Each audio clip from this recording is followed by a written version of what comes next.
La musique comme une invitation au voyage, l'expression prend ici tout son sens. Entre Juilmoutier et Madagascar, il y a un peu plus de 9000 km de distance, un éloignement devenu bien symbolique à l'écoute de cet orchestre malgache.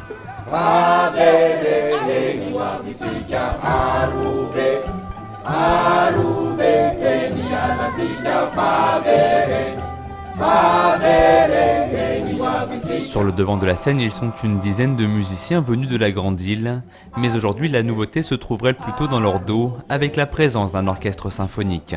Une rencontre entre la musique traditionnelle et classique, un véritable choc des cultures pour ces musiciens qui n'ont jamais appris à lire une partition. On est obligé de tout mémoriser en fait. Et ça se passe très bien. On est obligé de faire travailler beaucoup la tête. Et c'est ça qui est intéressant. C'est qu'on a pris la musique bien structurée, calculée. Donc parce que la musique malgache, c'est beaucoup d'improvisation.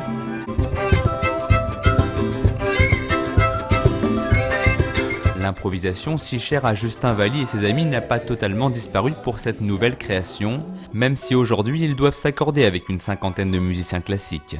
Un travail pas forcément évident quand on sait que certains de ces instruments sont faits d'un mélange de bambou et de câbles de vélo, du frein arrière plus précisément. Un patrimoine musical malgache souvent hérité du cocon familial, avec lequel a dû jongler le compositeur belge Michel Fourgon.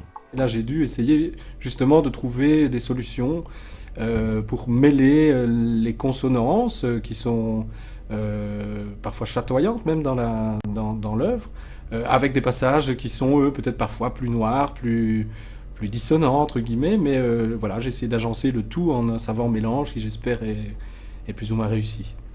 Plus qu'un voyage, une aventure musicale où se mêlent percussions, chants traditionnels et symphonies. Un mélange des genres à découvrir ce week-end à Juilmoutier. Pour la formation malgache, au-delà de la rencontre, l'objectif est de faire découvrir sa richesse culturelle. Un pari en passe d'être réussi.